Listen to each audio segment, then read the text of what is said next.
که د حق طالب یې راشه میدان ته زما درته اوس هم چیلنج دی زه چې کله وې زما ما ته چیلنج کړي بس او یا ستا چیلنجونه ما ته قبول دي هسې ټوپونه او کرنچونه مه وه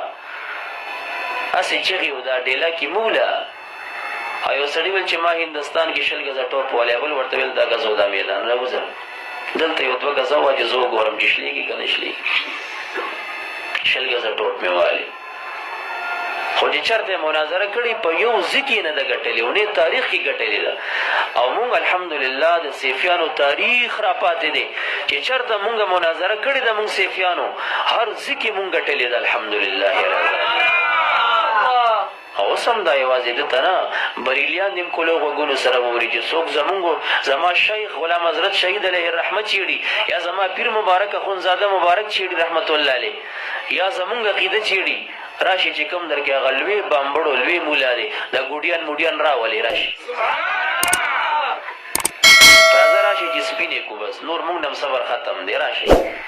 او دا دیوبندیانو ته هم وایو که سیرت المحدثین دی درکې او که فخر المحدثین دی درکې او که هر څوک دی درکې بس رای ولي راځي راشي چې خبره سپینه کو بس راځه راشي که نه یا څوک شته اورئ زما د اواز هل فیکم رجل رشید هاي هاي هاي هاي هاي هاي هاي هاي زه چې هغه ډېر پې نازېږئ هغه ګومن خناس راولي ځئ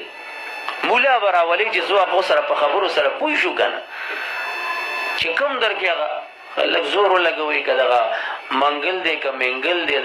دغه خناس راولي ځئ راشي مړه زور وکئ ځئ دا ارمان خو زما پوره کړي څه به قبر ته ځان سره وړمه څه به بیا قیامت کې باري تعالی ته ویمه چې دی راته روباسو دی راته روباسو چې هلته در باندې بیا لتې در اچوم او در سره باسونه کوم او بیا هم خدای تعالی ته راکاږم دې خپونه نو راشي د ارمان زما دنیا کې پوره کې مخې ته راوځي بس چې خبره سره سپینه وو چېرته یو ځای خناسیت او دجالیت کې دروغ بیاني افترا بازي چېرته بل